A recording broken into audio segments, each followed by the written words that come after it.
Hello दोस्तों, नमस्कार। मैं प्रताप सिंह रावत, ग्राम न्याणगढ़ पट्टी कंडार से हूँ, पौड़ी गढ़वाल उत्तराखंड से आपके सामने आज शरणा गांव जो पैठानी से 5 किलोमीटर ऊपर सिवलीखंड की तरफ है, वहाँ पर आया हुआ हूँ।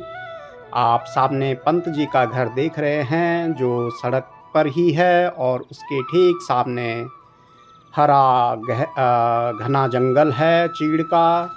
और उसके साथ में कैमरा में जब बाईं तरफ घुमाता हूँ तो आपको एक रोड दिखेगा।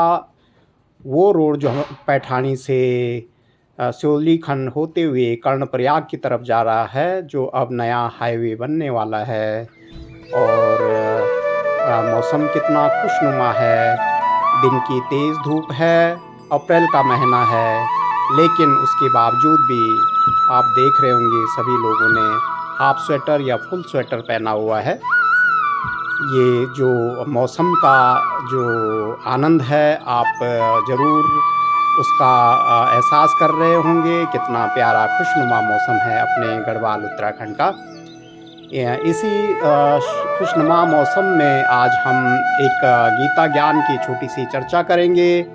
आजकल गांव में गीत लगने का भी जो मौसम है, जो समय है, वो भी चल रहा है। साथ में देवियों की महिमा का, 9 देवियों की, 9 दुर्गा की महिमा का भी हम यहाँ पर चर्चा करेंगे। उसका श्रीमद् भगवद गीता ज्ञान के अनुसार आध्यात्मिक रहस्य भी बताएंगे। और जो हमारी बहन ममता दीदी है, ब्रह्मा कुमारी है, जो प्रजापिता ब्रह्मा कुमारी ईश्वरीय विश्वविद्यालय से यहाँ पर आई हुई हैं, उनको आप सुनिए और गीता ज्ञान का आनंद लीजिए।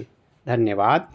हमारे दुख तो वो भगवान के पीछे पड़ गया कि हे भगवान मेरे दुख ले लो, मैं बहुत दुखी हूँ। भगवान कहते कोई बात नहीं, तूने पाप किए हैं, दुख तो भोगना ही पड़ेगा। कहते बस मेरे को नहीं पता, अब मैं और ज्यादा नहीं भोग सकता, मेरे आप सारे दुख ले लो। भगवान के पीछे जब वो पड़ गया, कहता है अब मैं वापस घर नहीं जाऊंगा जब तक आप मेरे सारे दुख नहीं ले लोगे। मैं यहीं बैठ गया बस आपके दरबार में। तो भगवान ने कहा अच्छा ठीक है, ऐसा कर, जितने भी तेरे को दुख है ना, सारे एक कागज पे लिख दे, चिट्ठी लिख दे। भगवान मेरे को ये भी दुख है, ये भी दुख है, ये भी दुख है, ये भी दुख है।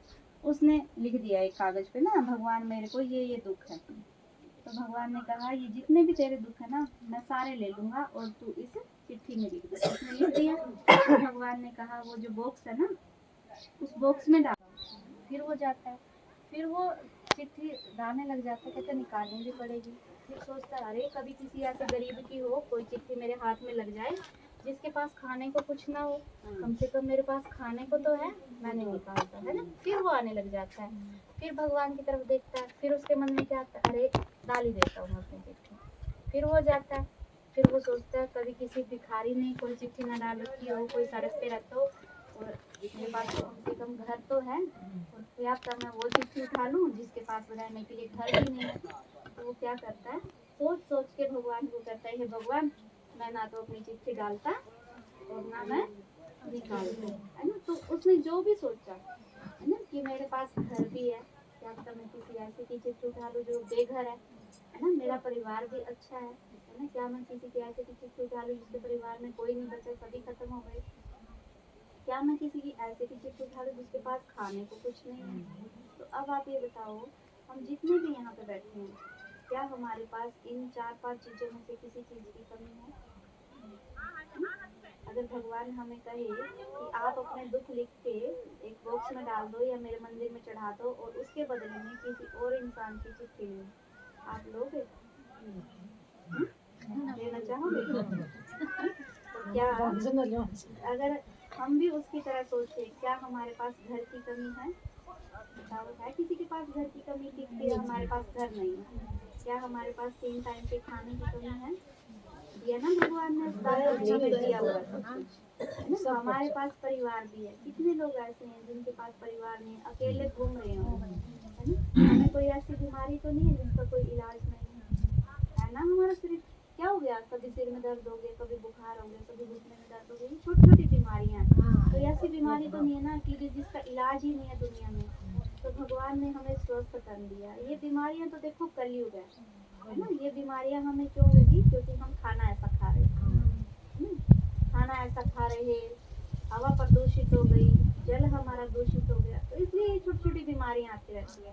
कम से कम दुनिया में कितने ऐसे लोग हैं जिनको कैंसर है या और बड़ी बड़ी बीमारियां हैं, हम उनसे तो ठीक ही है।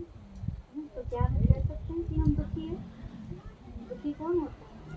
जिसके पास खाने को कुछ नहीं होता, जिसके पास अपना दुख बांटने के लिए कोई नहीं होता, है ना। वो अपना गम अपने अंदर ही अंदर लिए घूमते रहते हैं, जिसके पास रहने के लिए घर नहीं होता है, तो वो होते हैं दुखी।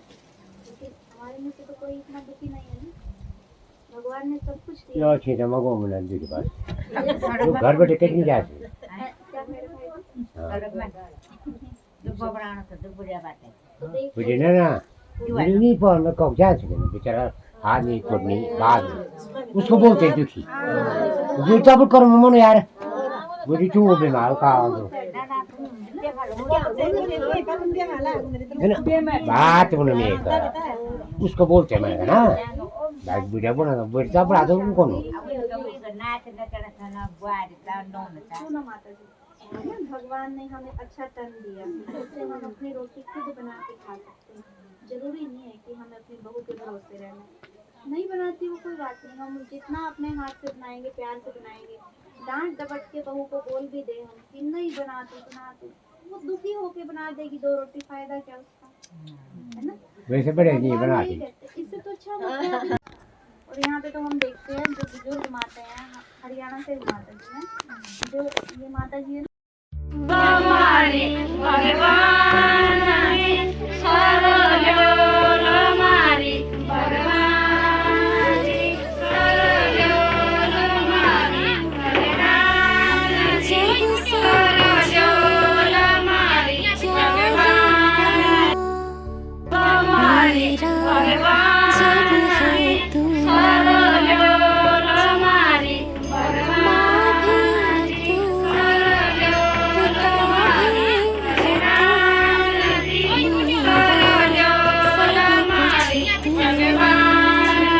डगमग रस्तों पे कदम जब डगमग हो, थामे आके हाथ तू ही रे, मेरा बाबा भोला शंभू रे, मेरा बाबा भोला शंभू रे, है परम पिता मेरा शंभू रे, शंभू रे। क्या पाई है मैंने किस्मत, मेरा हंसना रोना तुम तक, मुझ में बसा है तू ही रे, मेरा बाबा भोला शंभू रे, मेरा बाबा भोला शंभू रे, है परम पिता मेरा शंभू रे, शंभू रे, शंभू रे, शंभू रे।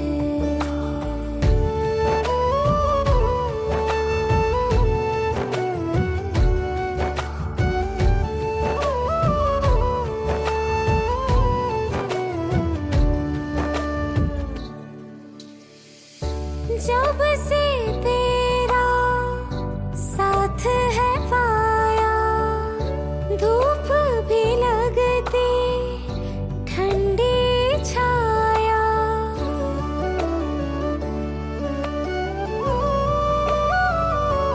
हाँ जब से तेरा साथ है पाया, धूप भी लगती इस जग में तेरे जैसा कोई मिलाना, जीवन है मेरा तू ही रे, मेरा बाबा भोला शंभू